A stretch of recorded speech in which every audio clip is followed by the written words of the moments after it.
Քննչական կոմիտեն քրեական հետապնդում է սկսել Գերագույն հոգևոր խորհրդի անդամների դեմ։ Գուգարաց թեմի առաջնորդ Հովնան եպիսկոպոս Հակոբյանի եւ Սունյաց թեմի առաջնորդ Մակար Սրբազանի նկատմամբ խափանման միջոց է ընտրվել երկրից բացակայելու արգելքը, որը գործելու է մինչև նախաքննության ավարտը։ Սա նշանակում է, որ եպիսկոպոսները չեն մասնակցի առաջիկա եպիսկոպոսած ժողովին։ Փաստաբան Գայանե Ֆանյանի գնահատմամբ սա հերթական կանխամտածված քայլն է, ուղղված եպիսկոպոսած ժողովի տապալմանը։ Հատկանշական է, որ քննչական մարմինը փորձել է սահմանափակել նաև տեղեկատվության հոսքը։ Մակար Սրբազանի հարցաքննությունից հետո պաշտպանական կողմին նախազգուշացրել են չհրապարակել անգամ ընտրված խափանման միջոցի տեսակը, սակայն Հովնան Սրբազանի մասով նման արգելք չի կիրառվել, ինչը փաստաբանը որակել է որպես ապօրինություն եւ նախաքննական գաղտնիքի սխալ մեկնաբանություն։ Այս պահին քննչական կոմիտեում են նաև Նաթան arczepiskopos Հովանեսյանը, Մուշեղ եպիսկոպոս Բաբայանը, Վահան arczepiskopos Հովանեսյանն ու Հայկազուն եպիսկոպոս Նաջարյանը։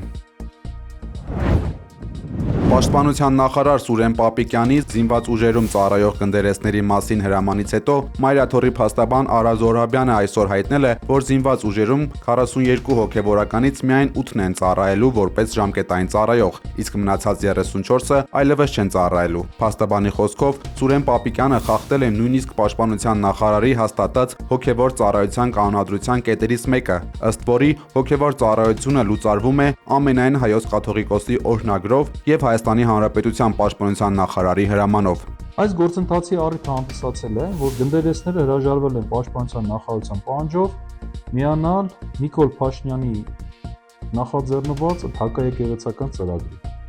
Գնդերեսների հետ կապված հանդիպումների ճնշումների մասին մամուլում նաև հրապարակումներ եղան։ Սա իրավական կողմն է, իսկ բարոյահոգեբանական կողմը նա է, որ այս իշխանությունը իրականում թիրախավորել է ազգային եկեղեցու։ Փոխանակ ամեն ինչ անեն, որ բանակը հեռու պահեն այս ամոթալի հալածանքներից, անում են ուղիղ հակառակը։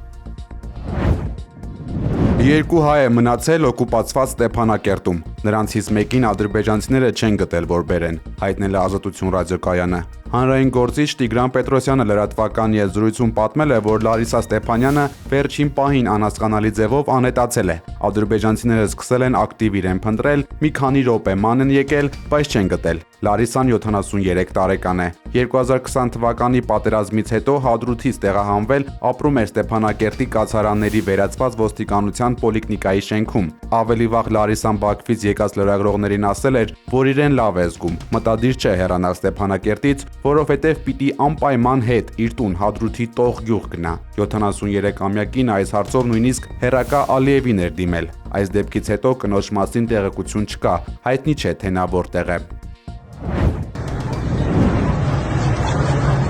Իրանի Բանդար Աբբաս եւ Ահվազ քաղաքներում հզոր պայթյուններ են որոտացել։ Բանդար Աբբասում մասամբ փլուզվել է 8 հարկանի շենք, կան զոհեր եւ վիրավորներ։ Միջադեպի հետևանքով զինված ուժերը բերվել են բարձր մարտական պատրաստականության։ Իսլամական հեղափոխության պահապանների կորպուսին մոտ լրատվամիջոցները հերքում են սոցիալական ցանցերում տարածվող տեղեկությունները, թե թիրախավորվել է ռազմածովային ուժերի հրամանատարը, սակայն պայթյունների իրական պատճառները դեռևս անհայտ են։ Տեղական աղբյուրները ներկայացնում են տարբեր վարկածներ։ Մի մասը խոսում է գազի արտահոսքի մասին, մյուսները չեն բացառում հնարավոր օդային հարվածը։ Իրանի, Ռուսաստանի եւ Չինաստանի ռազմածովային ուժերը Հնդկական օվկիանոսում կանցկացնեն ծովային անվտանգության գոտի խորագրով 8-րդ համատեղ զորավարժությունները։ Այս միջոցառումն ունի ռազմավարական նշանակություն։ Դրան կմասնակցեն Իրանի կանոնավոր բանակի ստորաբաժանումները, կներգրավեն նաեւ Իսլամական հեղափոխության պահապանների կորպուսի ուժերը։ Մասնակցություն կունենան նաեւ Պեկինի եւ Մոսկվայի համապատասխան ստորաբաժանումները։ Նման ձևաչափով զորավարժությունները մեկնարկել են 2019 թվականին Իրանի նախաձեռնությամբ եւ արդեն իրականացվել են 7 հաջողված զորավարժություն։ Շատ կտրուկ եւ շատ հզոր պատասխան է խոստանում Իրանն ԱՄՆ-ին հարձակման դեպքում։ Արտգործնախարար Աբբաս Արաղչին Անկարայում Էրդողանի հետ հանդիպումից հետո CNN Թուրքին տված հարցազրույցում Միացյալ Նահանգներին զգուշացրել է Թեհրանի հետ թելադրանքի լեզվով չխոսել։ Իրանը թելադրանք չի ընդունում, մենք պատրաստ ենք արդար եւ հավասարակշռված դիվանագիտության։ Եթե խոսքը արդար եւ անկողմնակալ համաձայնության մասին է, մենք պատրաստ ենք, բայց երկու կողմն էլ պետք է ընդունի, որ բանակցությունը տարբերվում է թելադրանքից։ ԱՄՆ-ն պետք է դադարեցնի մեզ սպառնալ եւ աչք վախեցնել։ Արաղչին ասել է, որ 2025 թվականի հունիսի բախումներից դասեր է քաղել Իրանը ու ավելի լավ է պատրաստվել հնարավոր նոր հարձակմանը։ Մեր բալիստիկ հրթիռները տեղում են, մեր ուժը տեղում է, եթե հարձակում լինի, մենք անպայման շատ կտրուկ եւ շատ հզոր պատասխան ենք տալու։ Եվրամիությանն անշնորհակալ է անվանել Իրանի գլխավոր դիվանագետը։ Այս կերպ նա արձագանքել է Եվրադաշինքի որոշմանը Իրանի հեղափոխության պահապանների կորպուսը ահաբեկչական կառույց ճանաչելու մասին։ Եվրամիությունը մեծ ռազմավարական սխալ թույլ տվեց։ Եթե չլիներ հեղափոխության պահապանների կորպուսը, եվրոպացիներն այժմ Փարիզում կամ եվրոպական մեկ այլ քաղաքում դեմ առ դեմ կռվում էին իսլամական պետություն ահաբեկչական խմբավորման դեմ։ Ցավոք, եվրոպական երկրները շատ անշնորհակալ գտնվեցին։ Եվրամիությունը բացատրել է, որ իր որոշման պատճառը Իրանում վերջին ամիսներին տեղի ունեցած զանգվածային ցույցերը ուժով ճնշելու իշխանության բիրտ մեթոդներն են։ Ըստ պաշտոնական տվյալի, բողոքի ակցիաների ժամանակ զոհվել է 3117 մարդ, որոնցից 2000-ը ըստ արտգործնախարար Արաղչիի ուժային կառույցների ներկայացուցիչներն են։ Արևմտյան հաշվարկներով Իրանում մոտ 30,000 ցուցարար է սպանվել։ Իր երկրում ռեժիմի հնարավոր փոփոխությունը ֆանտազիա է անվանել Իրանի արտգործնախարարը։ Regime change is completely a fantasy. Some people are caught up in this fantasy. Ոմանք տարվել են այդ երազանքով։ Մեր համակարգն այնքան արմատացած է եւ այնքան ամուր հիմքեր ունի, որ մարդկանց գալն ու գնալը ոչինչ չի փոխի։ Համակարգը մնում է իր տեղում եւ շարունակում է իր գործը։ Pentagon didn't send any of them. Վերլուծաբանները չեն բացառում, որ Իրանի ափերին մոտեցած ամերիկյան նավատորմը ռազմական գործողություններ դեռ չի սկսում, քանի որ պատրաստ չէ Իրանի հոգևոր առաջնորդին առևանգելու պլանը։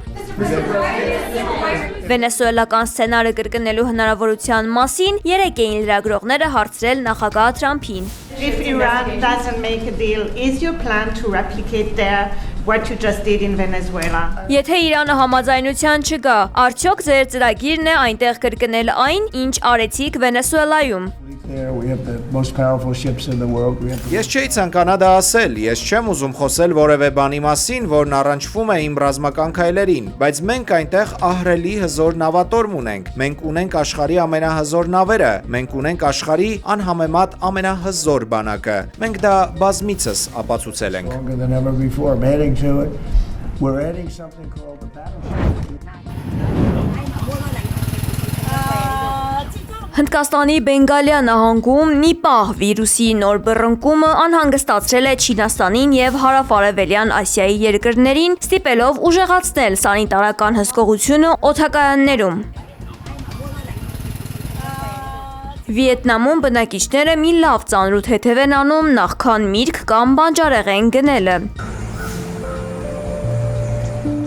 Նիպահը չափազանց վտանգավոր վիրուս է, որը տարածում են պտղակեր չղջիկները։ Մարդիկ վարակվում են այս կենդանիների թքի, մեզի կամ արտաթորանքի հետ անմիջական շփման միջոցով, դրանցով աղտոտված սննդին դիպչելիս։ Վարակը կարող է փոխանցվել նաև հիվանդ խոզերի, ձիերի, այծերի կամ ոչխարների հետ շփման արդյունքում։ Նիպահի ախտանիշները սկսվում են վարակվելուց 5-ից 14 օր անց եւ սկզբնական փուլում նման են գրիպի՝ բարձր ջերմություն, գլխացավ, կոկորտի ցավ, մկանային ցավեր եւ փսխում։ Հիվանդի վիճակը կարող է կտրուկ վատանալ, սուր շնչառական անբավարարություն, էնցեֆալիտ, ուղեղի բորբոքում։ Ծանր դեպքերում լինում են ցնցումներ, հիվանդն ընկնում է կոմայի մեջ։ Վարակից խուսափելու համար անհրաժեշտ է երբեք չօգտագործել գետնին ընկած մրգերը, տեղը տեղին լվանալ եւ կեղևազրկել։ Կարևոր է խուսափել այն վայրերից, որտեղ չղջիկները բնակվում են եւ չդիպչել հիվանդ կենդանիներին առանց պաշտպանիչ ձեռնոցների ու դիմակի։